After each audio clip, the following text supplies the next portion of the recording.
반갑습니다. 오늘 디모데전서 3장 1절에서 6절 말씀 가지고 10번째 강해 우리 함께 하겠습니다. 디모데전서 3장입니다. 1절에서 6절 말씀 우리 함께 봉독합시다. 아내들아 이와 같이 자기 남편에게 순종하라. 이는 혹 말씀을 순종하지 않는 자라도 말로 말미암지 않고 그 아내의 행실로 말미암아 구원을 받게 하려 함이니 너희의 두려워하며 정결한 행실을 봄이라.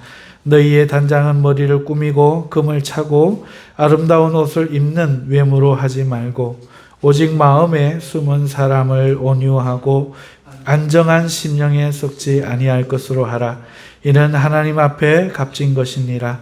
전에 하나님께 소망을 두었던 거룩한 부녀들도 이와 같이 자기 남편에게 순종함으로 자기를 단장하였나니 사라가 아브라함을 주라 칭하여 순종한 것 같이 너희는 선을 행하고 아무 두려운 일에도 놀라지 아니하면 그의 딸이 된 것이니라. 아멘. 베드로전서 3장 1절에서 6절 말씀 가지고 자의식과 부끄러운 구원이라는 제목으로 10번째 강의의 말씀을 드리려고 합니다. 자의식과 부끄러운 구원이라는 제목을 들을 때 여러분 어떤 설교 내용이 예상이 됩니까? 어떤 죄와 그리고 구원에 관해서 오늘 말씀을 하시려는갑다 싶겠지만 전혀 아닙니다. 오늘 본문의 내용이 부부 생활에 관한 것이지요. 그래서 오늘 이 부부 생활에 관해서 조금 더 깊게 부부 생활의 문제의 원인이 되는 자의식하고 그 다음에 이 부부 생활을 잘 못했을 때에 우리가 하늘나라에서 어떤 대접을 받게 되는가 하는 것에 대해서 말씀을 드리려고 합니다. 오늘 이 본문에는요, 그 대상이 믿는 아내들입니다. 그렇죠? 이 베드로전서니까 믿는 나그네들이잖아요. 그러니까 믿는 아내들의 이야기 하는 거죠. 너희 아내들아. 그 다음에 남편에게 순종하라 할 때 이 남편은 꼭 믿는 남편이 아닙니다. 그 밑에 보면은 혹 말씀을 순종하지 아니하는 자라도 라고 하면서 그 믿는 남편을 둔 믿는 여자든 믿지 않는 남편을 둔 여자든 같은 경우에 지금 말씀을 하고 있다 하는 것을 우리가 알 수 있죠. 그리고 그 이하로 내려가면은 이 말씀에 대해서 설명을 잘 하고 우리에게 마땅히 어떠한 아내들이 되어야 될지를 잘 설명하고 있는데 여러분 오늘 저는 이 내용을 강의하기 앞서서 다시 말하면 오늘 자세한 내용들과 또 아내가 순종해야 될 그 당위성을 잘 설명해 드리기 앞서 오늘 그것을 하지 않을 거예요. 이 말씀을 들음에 있어서 오늘날 이 시대를 살아가는 현대 교회의 모든 여성들, 결혼한 모든 여성들이 이 말씀을 들음에 있어서 무엇이 중요한가, 무엇이 중요할까 이것을 오늘 생각을 한번 해보려고 합니다. 오늘 내용을 하는 것이 아니라 이 말씀을 들을 때 과연 다른 말로 표현하자면 우리는 이 말씀을 듣고 싶은가? 궁금하고 기대되는 내용인가? 이걸 점검하고 싶다는 얘기입니다. 여러분 오늘 이 부부에 관한 아내들에 관한 이야기 오늘 남자들이 4명, 5명이나 돼요. 여성들은 여성도 5분이네요. 우리 교회 참 남녀 성비율이 참 맞다 그죠? 근데 부부에 관해서 문제가 되는 이 말씀에 해당이 되는 여성이 몇 분이나 있는지는 잘 모르겠어요. 그렇지만은 좀 시기가 지나셨을지라도 한번 들어보시고 깊이 생각할 수 있는 시간이 되었으면 좋겠습니다. 여러분 오늘 이 말씀 여러분들이 결혼 초창기로 돌아갔거나 한 결혼 20년 30년 된 시기를 생각하고 한번 들어보시죠. 오늘 이 말씀 듣고 싶은가요? 기대가 되는가요? 하는 거죠. 여러분, 때로 우리가 어떤 거를 말을 하죠. 그리고 어떤 걸 또 누군가에게 듣습니다. 하지만요, 그 말들이 다 중요한 말은 아니죠. 큰 의미가 없는 경우도 상당히 있습니다. 굉장히 중요한 시간에 하는 중요한 내용인데도 말이죠. 이런 경우가 어떤 경우냐? 이거를 전문용어로 잔소리라고 합니다. 아무도 안 웃으시네? 잔소리. 여러분, 이 잔소리는요, 틀린 얘기가 거의 100% 없습니다. 아내의 잔소리, 어머니의 잔소리, 선생님 잔소리, 이런 잔소리들은요, 틀린 소리가 아닙니다. 다 맞는 소리입니다. 그대로 하면 다 잘 되고, 그대로 하면 좋은 얘기들이에요. 그런데 거의 100% 우리는 그걸 싫어해요. 동의하시죠? 잔소리 좋은 사람 한번 손 들어보시죠. 자녀들도 얼굴 노래지고 인상부터 변하는 게 잔소리잖아요. 그쵸? 남편과 아내가 가장 싸우는 이유 잔소리입니다. 남편이 호랑이보다도 더 무서워하는 거, 바로 잔소리, 아내의 잔소리라고 한 겁니까? 여러분, 옳은 줄은 나도 아는데 그게 잘 안 되니까 그 잔소리가 이렇게 듣기 싫은 거예요. 왜 이 잔소리가 듣기 싫으냐? 다 하는 얘기를 한 거죠. 그 말이 맞아요. 나도 동의합니다. 문제는 내가 그거를 할 수 없거나 잘 안 된다는 겁니다. 하고 싶은 게 쉽지 않은 게 아니라 잘 안 되는데, 당연한 말인데 계속 반복되니까 그게 그만 괴로워져서 듣고 싶지 않아지는 거죠. 이거를 잔소리. 자, 이럴 때 우리는 그 이야기를 어머니가 계속 한다고, 선생님이 계속 한다고, 목사님이 계속 설교한다고, 그것이 의미가 있을까요? 내용 자체는 의미가 있지만, 진리지만 들어도 달라질 것이 없기 때문에, 아까 제가 뭐라고 말합니까? 어떤 것을 말하거나 들음에 있어서 대단히 중요한 요소고 중요한 장소이지만 거의 의미가 없는 시간으로 흘러가는 이야기들이 있다. 우리 삶에. 오늘 이 본문이 그런 본문이 아닌가. 오늘 현대인들에게, 오늘 현대를 살아가는 부부들에게 이런 본문일 수 있다. 이것을 먼저 한번 말씀을 드리고 싶은 거예요. 왜? 들어도 안 달라지니까요. 처음에 한두 번은 맞다. 잔소리도 처음 들을 때는 맞다 갑니다. 아닌 사람 나오라고 해보세요. 처음 듣는 잔소리를, 나 공부하기 싫어. 나 손 씻기 싫어. 나 이 집에 일찍 안 올래. 애들 하고 안 놀아줄래. 잔소리 한다고 싫어하고 처음부터 안 듣겠다고 한 사람 있습니까? 없습니다. 처음에는 다 듣습니다. 이 부부 설교도 마찬가지입니다. 다 처음에는 은혜 받습니다. 문제는 긴 부부 생활을 해 나가고 이 가정 생활 가운데서 이 말씀이 그저 스쳐 지나가는 말씀일 수밖에 없는 환경에 놓여 있을 때 이 말씀은 대부분 그저 잔소리처럼 의미를 더 이상 주지 못하는 말씀이 된다는 것이죠. 이런 현실에서 말씀을 잘 하시는 어머니가 시시콜콜 얘기하듯이 오늘 본문을 잘 풀어서 설교한들 과연 이 말씀이 귀에 들어오고 은혜가 될까 싶은 것이 오늘 이 본문을 대하는 제 마음이고, 또 성도들도 이 본문만 딱 나오면 벌써 무슨 말인지 알죠? 그때부터 귀 닫고 이제 허리만 끄덕이기 시작합니다. 왜? 빨리 지나가야 되니까. 그래서 기대가 안 생기는 말씀.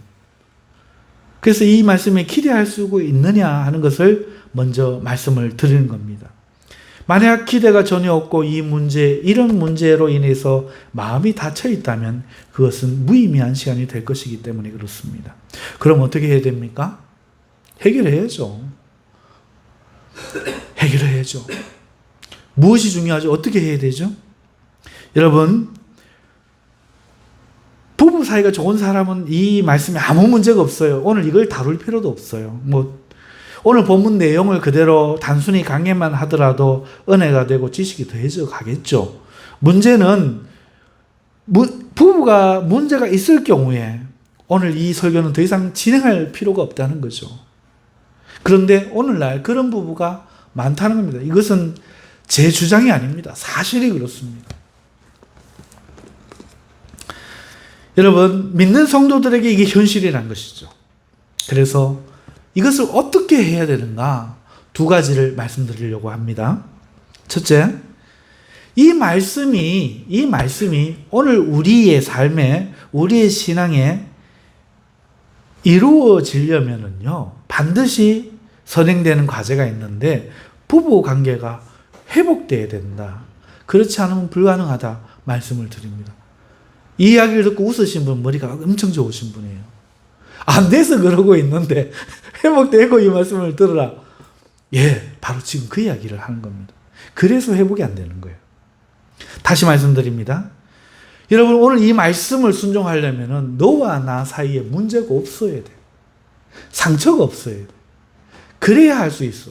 다시 바꿔 말하면 오늘 문제 없는 사람들만 오늘 이 본문 강의하면 은혜 받아. 오늘 지금 하는 이야기 말고 이 베드로 사도가 했는 이야기대로 순종하라. 아멘. 기쁨을 받는다. 그러면 이 설교에 은혜 받으려면 어떻게 해야 돼요? 문제가 없어져야 돼. 그래야 은혜를 받아. 없어지고 올려오니까 영혼이 안 되는 거지.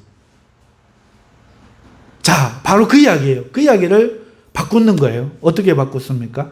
여러분, 부부들이 이 관계가 회복되지 않으면 이 하나님의 말씀을 들을 수가 없고 계속 잔소리, 안 되는 것에 대해서 더해지는 잔소리밖에 될 수 없다는 거예요. 아무리 시원한 물이 있어도 깨진 그릇에 담아 마실 수 없잖아요. 마찬가지입니다. 이 진리가 아무리 좋은 것이어도 깨진 부부 관계는 여기가 그 은혜가 여기에 담길 수가 없죠. 그러니까 그릇이 먼저 회복이 돼야 돼요. 문제는 회복 안 된다는 데 있지 않습니까? 부부가요, 왜 문제가 회복이 안 됩니까? 깊은 상처 때문에 그래요. 상처가 있다는 거죠. 그래서 회복이 안 되는 거예요. 고통을 계속 주니까 서로가. 그래서 이 상처, 이게 간단한 문제가 아닙니다. 여러분, 사랑이라도 있으면은 극복이 돼요. 그런데 사랑도 식었어요. 한 20년 살았죠. 서로 말이 통하면 그나마 나은데 서로 대화가 이제 안 됩니다. 자기 주장만 해요. 그리고 계속되는 감정의 상처들로 인내심도 바닥난 상태에서는 더 이상 서로가 어떤 노력을 해도 안 될 것 같은 절망을 현대 부부들이 느끼고 있다는 거죠. 안 된다, 이 사람하고는. 절대로 안 된다. 하늘이 두 쪽 나도 안 된다. 이게 믿는 사람들이, 믿는 성도들이 다는 아니지만 가지고 있는 부부에 대한 생각일 때가 있다는 겁니다. 이게 깊은 상처죠. 이게 깊은 상처입니다. 더 이상 복구가 안 되는 거죠. 자, 그런데 성도 여러분, 저절로 이렇게 됐을까요? 가만히 있어도 이렇게 나빠질까요? 아니죠. 처음부터 이유가 있었다는 겁니다. 처음부터 그러진 않았어요. 어떤 계기, 그게 뭐냐? 분명히 둘의 주장이 대립되는, 둘의 입장이 다른 그런 상황이 생겼을 때, 그전에는 안 그랬는데 어느 순간 누군가가 먼저 했겠지만 그때 서로가 양보하지 못하고 맞섰을 것이 분명해요. 처음. 그런데 그거를 해결하지도 안 하고 그렇게 된 자신을 돌아보지도 않고 그것이 반복된다면, 혹은 사과하더라도 그것이 반복된다면, 예, 그때는 이렇게 문제가 발전하는 겁니다.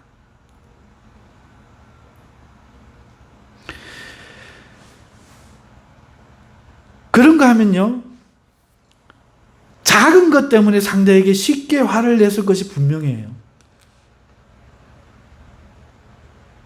너무나 가깝다는 그 말도 안 되는 이유로 말이죠. 그리고 그 화내는 말을 상대가 들었을 때 받을 상처는 더 이상 이 사람에게는 고려되지 않는 문제예요. 그리고 자신의 신념만을 밀어붙인 거죠.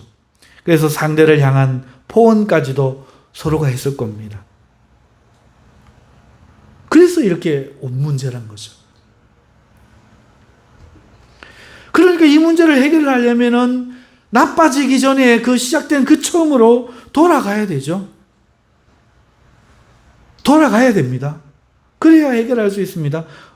조심스럽던 그때로 서로에게 호감을 가졌던 그때로 무엇이든지 기쁘게 해주고 싶던 그때로 한 번만 사과해도 용서가 되던 그때로 돌아가야 됩니다. 문제는 뭐냐? 이거 해결 아니에요. 그게 불가능하다는 거예요. 못 돌아간다는 거죠. 상대도 이미 나이 들었고 자기도 이미 나이 들었고 옛날과 같지도 않고 있었던 일을 없었던 것으로 돌릴 수도 없는데 어떻게 돌아갑니까? 그런 이 설교를 한들 무슨 소용이 있습니까?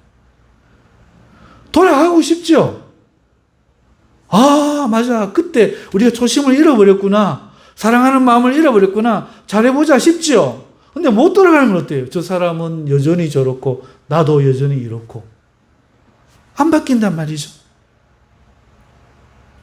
나는 이미 참을성을 잃어버렸고 또 더 이상 대화는 되지 않고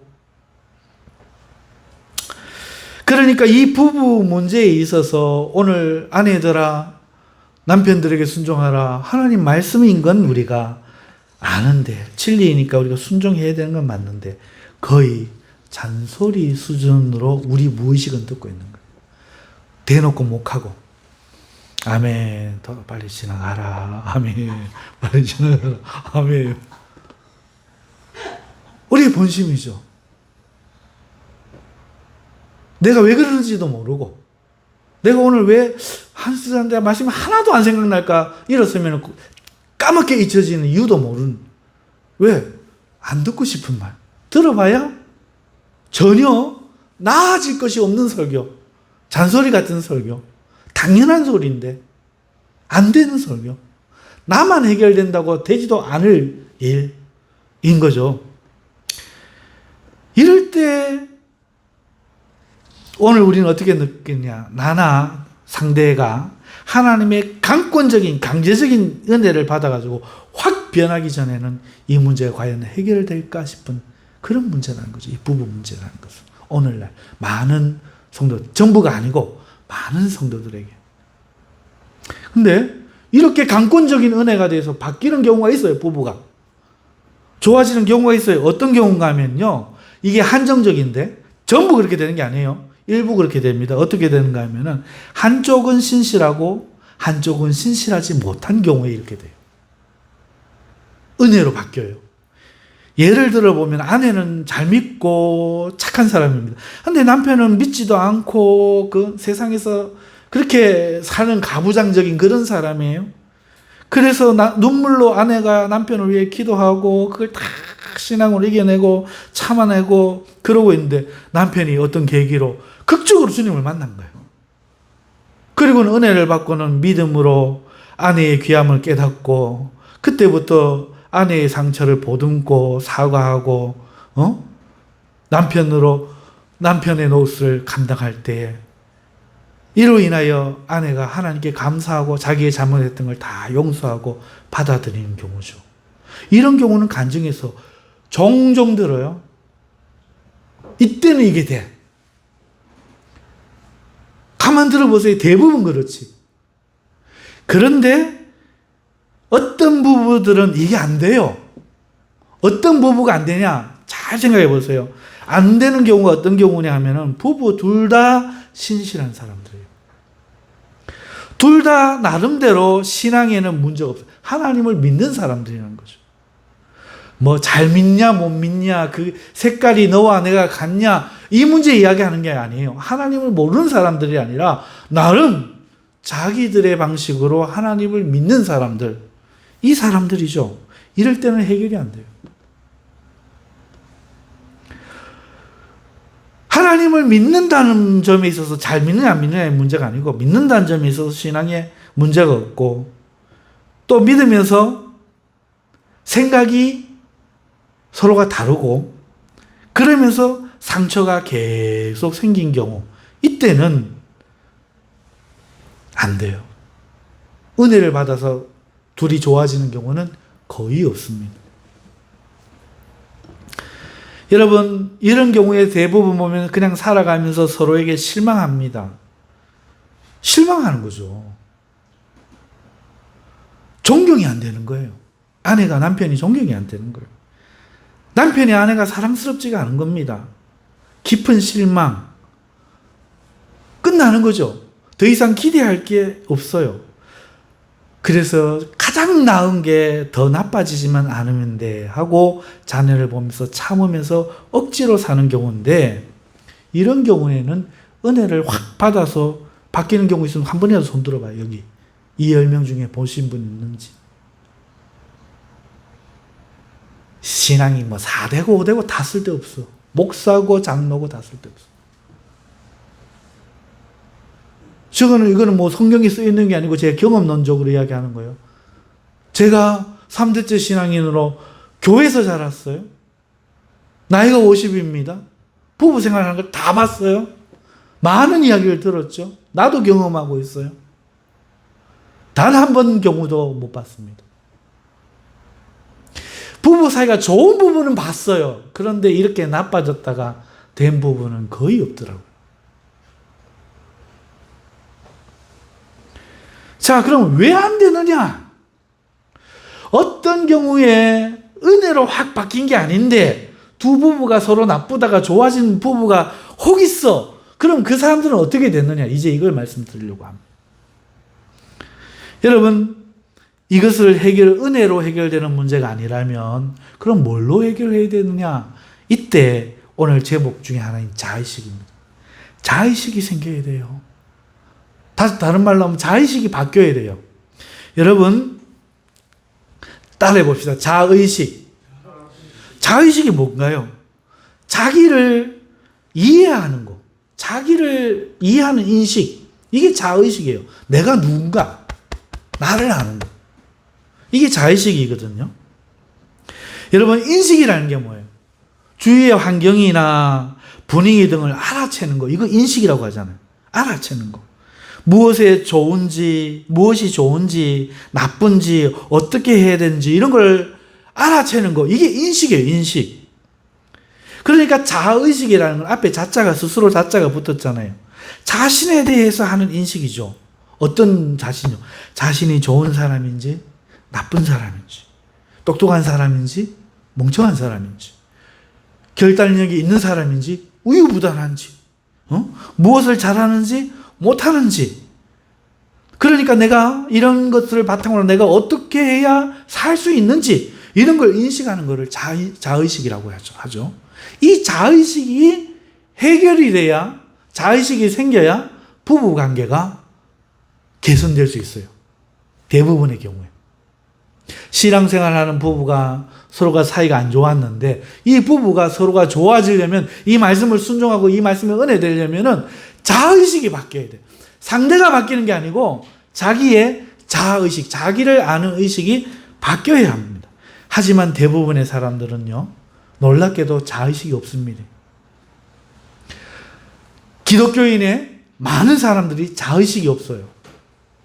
여러분, 사람들이 너무 몰라서 생각을 안 하고 사는 문제라서 오늘 제가 좀 이상한 이야기를 합니다. 이 자의식을, 사람들이 생각하는 이 자의식을 굳이 4가지로 제가 나누어 볼게요. 나누면은 4가지가 되는데, 첫 번째는 누구나 가지고 있는 생존의식. 이건 자의식이라고 말할 수 없는데 굳이 자의식에 들어가니까 넣으면 생존의식. 누구나 가지고 있어요. 이건 살아남기 위한 의식이죠. 어떻게 해야 밥을 먹고 살 수 있는지. 거의 본능에 가깝고 발달을 할수록 잘합니다. 누구 뒤에 줄 서야 되는지, 어느 걸 먹어야 몸에 좋은지, 어떻게 해야 돈을 버는지, 누구랑 친구하면 안 되는지. 이게 발달 안 한 사람일수록 고생을 하는 거예요, 인생에. 사람들이 똑똑하다는 게 이게 뭐 해야 돈 버는지, 어떻게 해야 편안하게 인생을 살 수 있는지, 사람들이 똑똑하다는 이거는 생존의식을 이야기하는 거예요. 뭘 먹으면 좋고 뭘 먹으면 안 되는지. 이거 가지고 만나면 여자들 늘 수다 떨잖아요. 야, 그거 먹어봐. 뭐 또. 그러고, 나 똑똑하지. 그건 생존의식이야. 생존의식에 필요한 지식일 뿐이고. 누구나 가지고 있어요. 믿는 사람이든 안 믿는 사람이든. 생존의식. 이건 본능인 거죠. 두 번째는 죄의식이 있어요. 인류가 사람이 타락함으로써 갖게 된 의식이 있어요. 자기에 대해서 느끼는 게 있는데 그게 두 가지입니다. 성경의 창세기를 보면 나오는데 그것은 부끄러움과 두려움입니다. 수치심 그리고 두려움, 공포. 이 두 가지가 죄의식, 죄로 인하여 생긴 의식이에요. 그래서 이 부끄러움은요, 가리는 것으로 나타나요.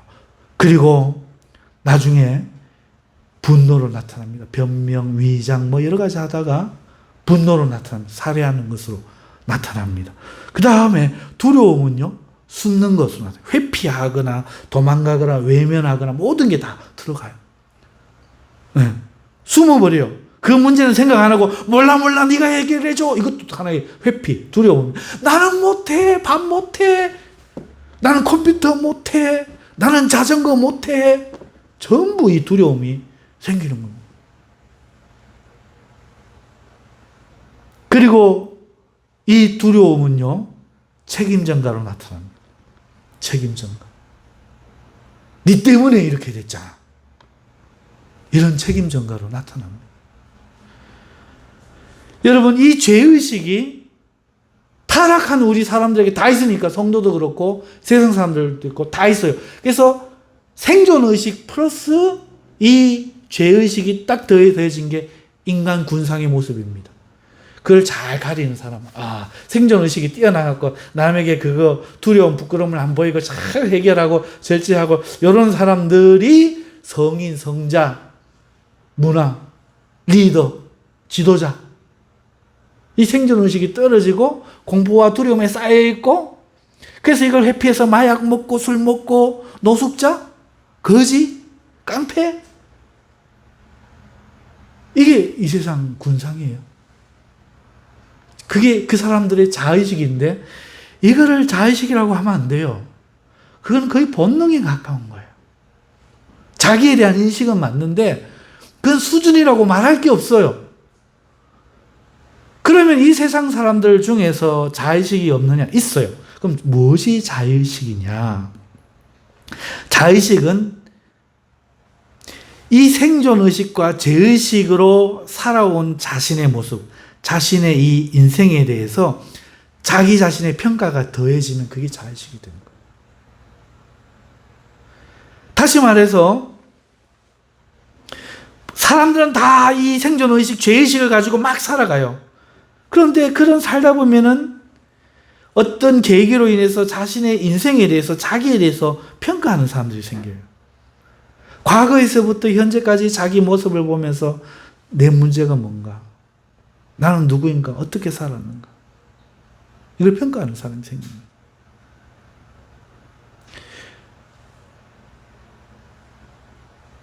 자신을 평가를 한다는 건요, 굉장히 괴로운 작업이죠. 그리고 중요한 것은 그 평가가 끝나면 어떻게 되느냐? 그러니까 자기를 인정하는 거예요. 내가 좀 모질해이구나. 내가 이런 건 부족하구나. 내가 이 사람한테 잘못했구나. 나는 이런 약점이 있구나. 나 이런 장점이 있구나. 자기의 평가가 냉정하게 이루어지고 나면요, 그 다음에 이 사람은요, 어떻게 살 건지, 무엇을 하며 살 건지 분명한 목표를 갖게 돼요.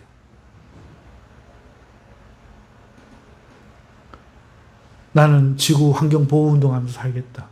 세상 떠나서 난 좋은 일, 난 비폭력주의로 살겠다.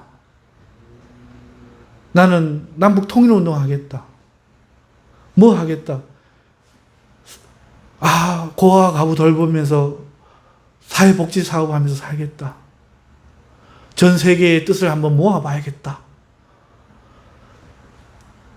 뭔가 이렇게 사상, 의식을 가진 사람들이 나타나요.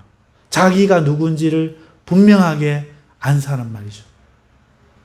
그리고 이런 사람은 거룩한 뜻을 안 잡아도 자기 삶에 큰 이정표를 지어요.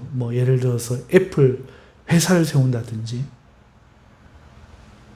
나는 달나라에 사람을 보내는 그런 일을 하겠다, 저걸 하든지, 어떤 식으로 자기를 평가했든지 간에 이 평가가 끝난 사람은 삶에 분명한 목표가 생기고, 그래서 남들이 저 사람은 왜 저렇게 긍정적일까? 저 사람은 어떻게 저걸 할 수 있을까? 할 만큼 신기할 정도로 분명한 신념을 가지고, 주관을 가지고 해나갑니다. 누구처럼 막 이리 왔다 저리 갔다 따라가는 게 아니고, 사람들을 이끌고 가는 사람들, 다 자기에 대한 평가가 이루어져서 삶의 목표가 생긴 사람들. 자, 이것이 자의식이에요.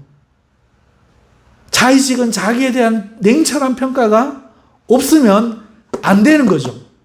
나머지는 전부 다른 사람 따라가는 거예요. 이럴 땐 이랬다, 저럴 땐 저랬다. 그렇게 살아가는, 생존의식 플러스 죄의식만 가지고, 누군가 죄의식을 덮어주면 좋은 사람, 누군가 죄의식을 까발리면 나쁜 사람, 생존의식을 막 먹을 거 주면 좋은 사람, 그러면 살아가는 거예요. 원망하며 불평하며, 부부간에도 말이죠, 생존의식과 죄의식으로만 살면 그렇게 사는 거죠. 어떻게 해야겠다, 내가 이 사람에게 어떤 남편이다, 어떤 아내다, 전혀 없이, 자기에 대한 평가, 자의식 없이 대할 때 그렇게 되는 거죠. 이게 세 가지 인간이 보통 믿지 않는 사람들에게, 성도를 포함하여서 나타나는 자의식의 모습, 세 가지 모습입니다.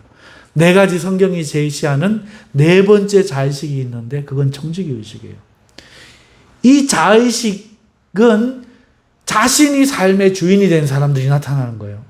그러나 이 청지기의식은 이 육적인 삶, 자신이 주인된 삶이 아니라 하나님이 나의 주인으로 아는 사람들이 내 의식이 아니라 하나님 말씀을 따라 살려고 할 때 나타나는, 누구를 위해 내가 살 건가, 무엇을 위해 살 건가 이미 결정되어 있어.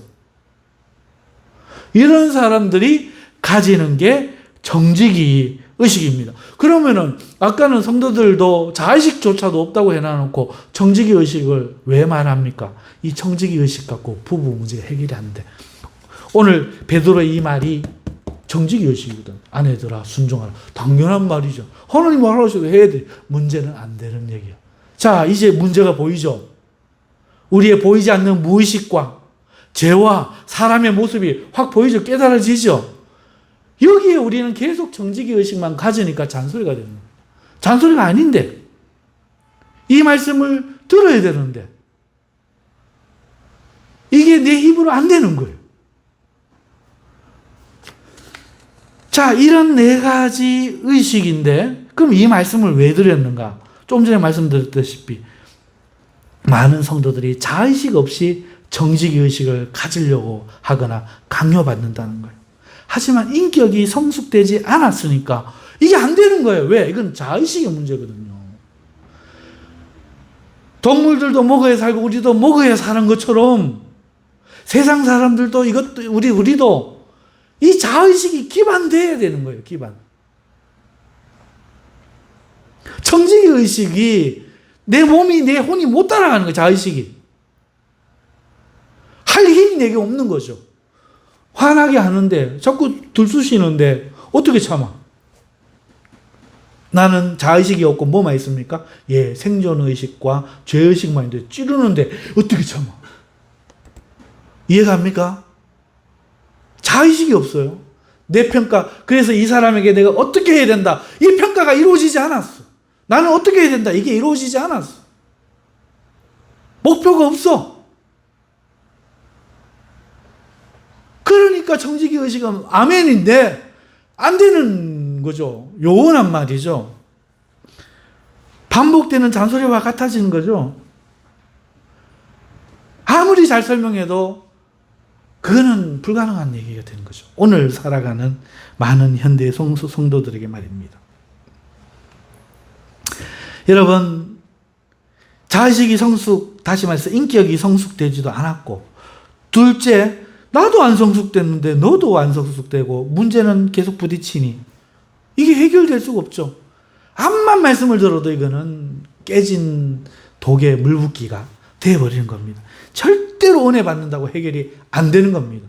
이 사람 이미 예수를 믿어요. 이미 성령을 받은 사람이야. 이미 기도하는 사람이야. 안 돼. 왜? 자의식이 안 생겼어. 철이 안 들었어. 자기에 대한 평가, 자기에 대한 객관적인 평가, 인정이 없어. 무엇은 나쁘고 나는 무엇은 좋아. 그러니까 나는 무엇은 하지 말아야 되고, 어떤 거는 감내해야 되고, 이런 게 제대로 안 된 거죠.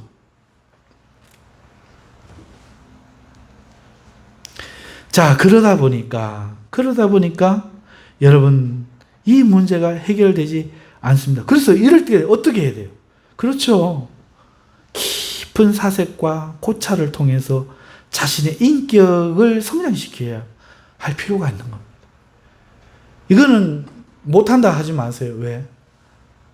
세상 사람들도 하는 거거든. 세상 사람들도 하는 거예요. 여러분, 제가 아는 사람들 중에 하도 희한한 사람이 있어요. 두 종류인데요. 부부 문제 중에 제일 힘든 게 그 부부 간에 서로 이혼하고 하는 그런 문제잖아요. 싸우는 문제잖아요. 근데 안 믿는 사람인데요. 딱 두 가지 경우가 있더라고요. 부부가 너무너무 행복해. 너무너무 잘 살아. 서로를 절대로 원망하지 않아요. 어떻게 하는가 물어봤더니요. 이 사람이 지 하고 싶은 대로 한대요.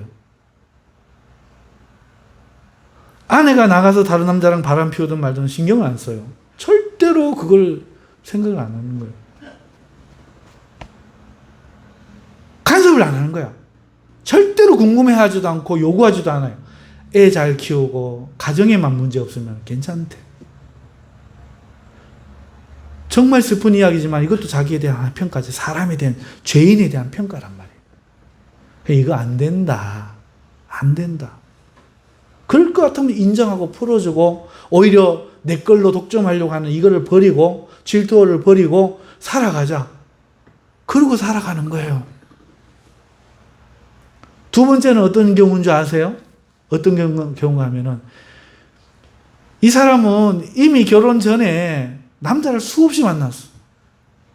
이혼도 이미 하나 했어. 전 남편이 딸린 애도 있어. 그리고 재혼하려고 하다가 안 실패하고 3혼하려고 하다 싶어하고 네 번째 결혼을 했어. 그리고 살아가니까 더 이상 원망이 없어. 왜? 뭔가 요구할 만한 게 없거든, 나도. 그러니까 있는 그대로 받아들이고 사는 거야. 있는 그대로 받아들이고 사는 거야. 불만도 있고 뭐 하지만 그런 문제로 싸우고 그러지 않아요. 이것이 나의 모습에 대한 평가, 너의 인간에 대한 평가, 이게 평가를 이루어진 세상 사람들의 방식이에요. 그런데 우리 기독교인들은 어떻죠? 예, 아내들아 순종하라고 했나 안 했나 이렇게 나오는 거예요. 그러면 반대로 남편들아 이렇게 사랑하라고 했나 안 했나 이렇게 나오는 거예요. 배운 거는 말하는 것밖에 는 게 없어.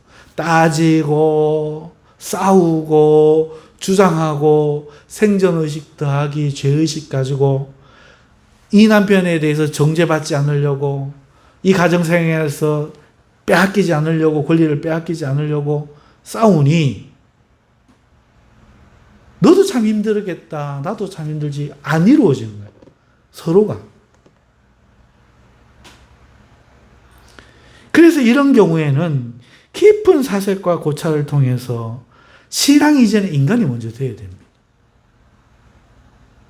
내가 참 옆집에 여자는 저런 여자도 있고 저런 여자도 있는데 나는 이렇게 하고 나는 어떻게 해야 될까? 좀 상대평가도 하고 절대평가도 좀 하고 이러면서 자기를 좀 평가해서 내 남편은 어떻고 내 아내는 어떻고 좀 평가해서 좋은 건 인정해주고 해야 되는데, 이 자의식 평가가 빠진 생존의식과 죄의식만 있으니까 당신이 나에게 했던 것에 대한 상처만 생각하고, 그리고 나의 행동은 전혀 변하지 않고 과거로 옛날로 돌아가지도 못하고 이러고 있으니 이 말씀이 될 리가 없는 거죠. 그래서 제가 첫 번째 드리는 말씀은요, 남편이 안 믿거나 아내가 안 믿거나 이래갖고 눈물로 기도하고 해서 바뀌는 이런 기적이 일어나는 이런 경우 외에 이런 후자의 경우라면요, 자의식의 성숙이 필요합니다. 상대를 이야기하기 전에 나를 깊이 이해하고 내가 어느 수준인지를 알고 어떻게 해야 되는지에 대해서 정말 객관적인 자신만의 고찰이 정말 깊이 필요해요.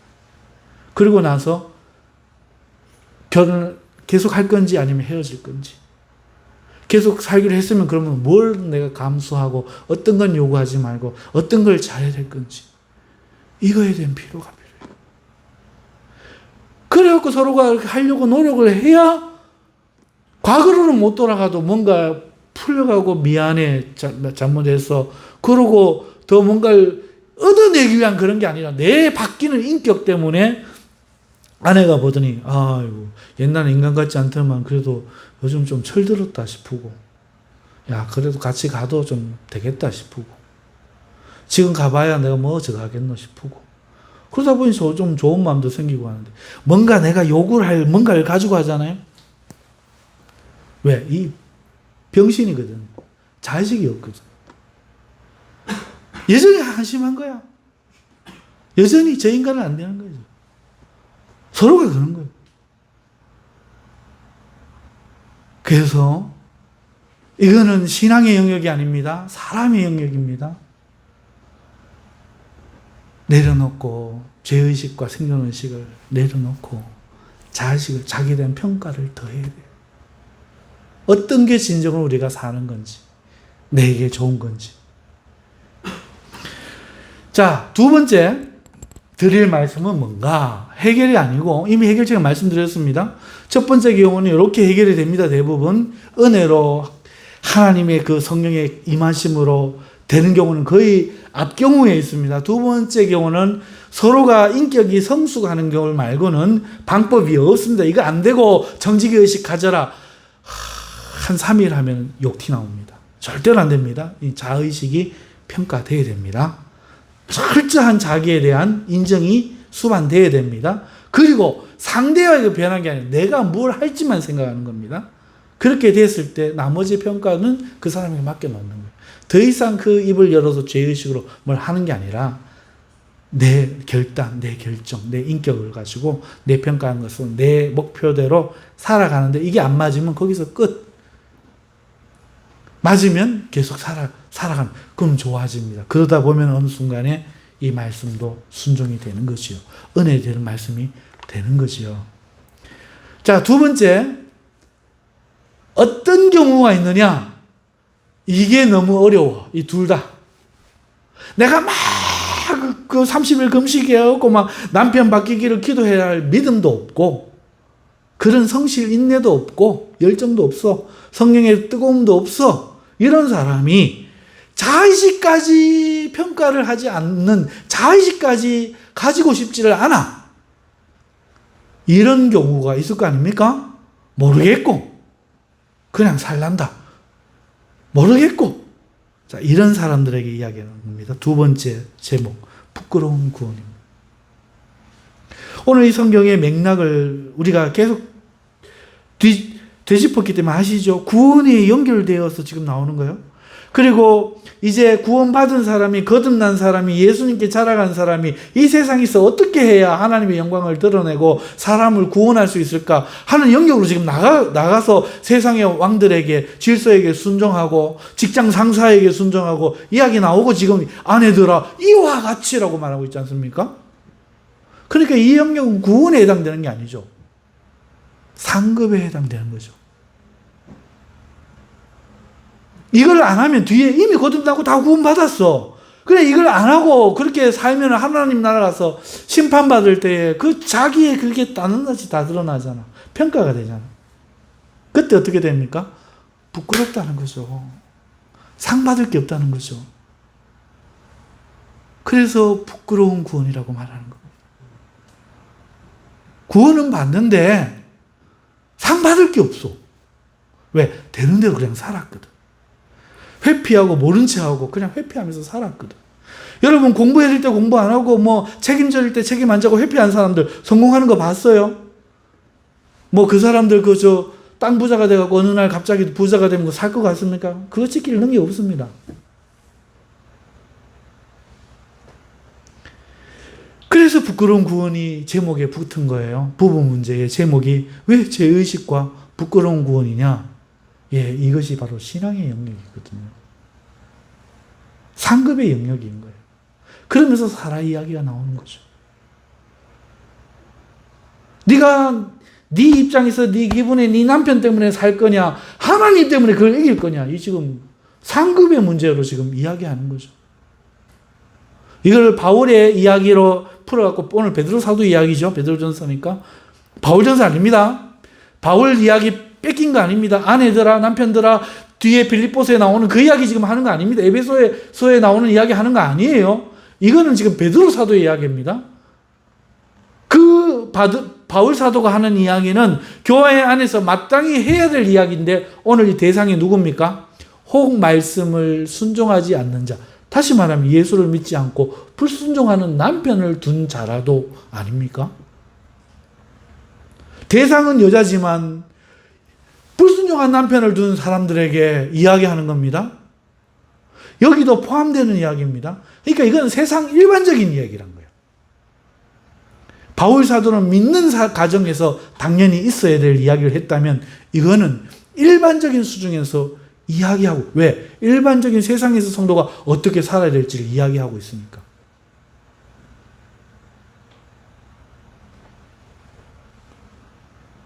그래서 이걸 신앙의 영역으로 생각하면 안 되는 거죠. 그리고 오늘 우리가 신앙으로 생각한다면 이거는 구원의 영역이 아니라 상급의 영역이 되는 겁니다.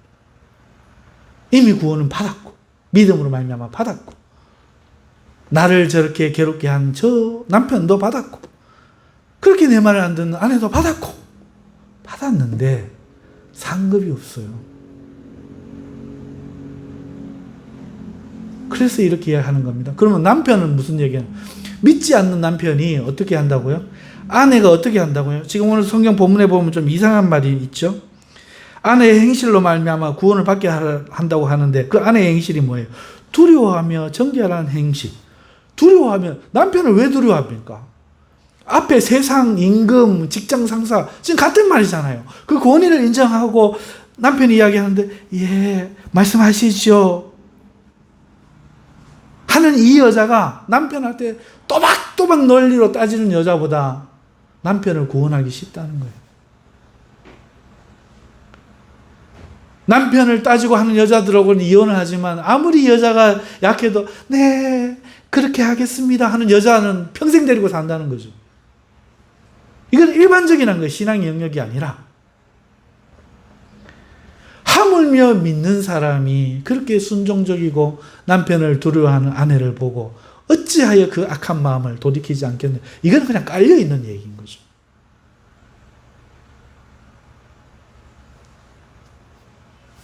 이거를 해결되지 않고 어떻게 이 말씀이 우리에게 은혜가 되겠습니까? 평생을 이 문제를 해결 평생 왼수 이러면서 그냥 살아야 되는 거야. 우리는 교인 몇 명 안 되지만 수많은 교회에서 이런 문제가 많은 거예요. 자기의 무의식도 모르죠. 생각의 구조, 삶의 본능의 구조도 모르죠. 그러니까 해석도 안 되죠. 그냥 이렇게 사는 거예요. 말씀을 맺습니다. 좀 길었네요. 죄송합니다. 원체 복잡한 문제라서 이거를 오늘 설명할 수 있을까 싶었지만 그래도 믿음으로 시작해 봤습니다. 사랑하는 성도 여러분, 오늘 이 말씀의 내용 강해 좋죠. 근데 이 문제가 해결 안 되고 나를 이해하지 못하고 너를 이해하지 못하고 이 문제는 들어야 빛 좋은 게 살고 그림의 떡. 그냥 잔소리. 기껏 잘하는 거 할렐루야 할렐루야 아멘 저기 우리 남편이 들어야 되는데 저기 우리 아내가 들어야 되는데 하는 소리로 끝난다는 거예요. 이 문제가 뭐냐? 우리 부부의 문제가 뭐냐? 자의식. 그전에는 자의식이 어때? 널 사랑해, 잘해주고 싶어서 말 한마디라도 상처줄까 싶어서 했잖아요. 근데 어느 날 주장이 생기고 서로 말을 함부로 하고 그러면서 20년, 30년 살아왔고 그거를 상처를 치유해 줄 생각도 하나도 없이 어느 날 잘하자 이 말씀을 들이댄다고 되냐? 안 돼요. 절대로 안 된답니다.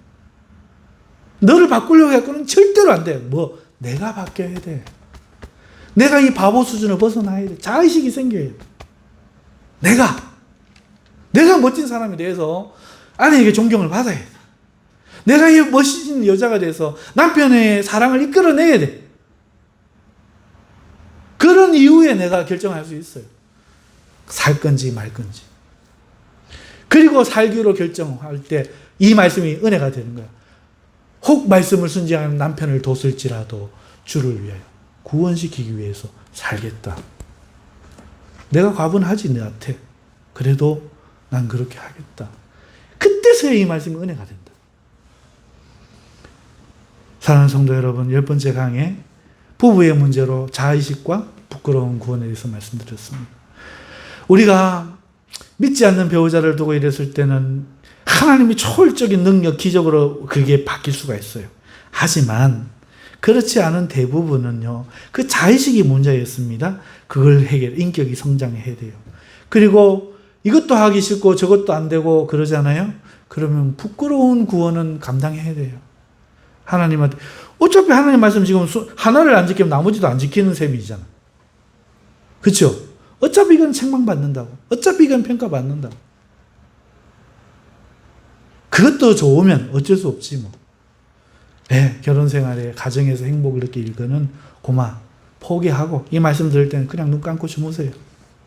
그게 마음 편해요. 알고 눈 감는 거라고 모르고 눈 감는 거하고는 달라. 아, 그렇구나.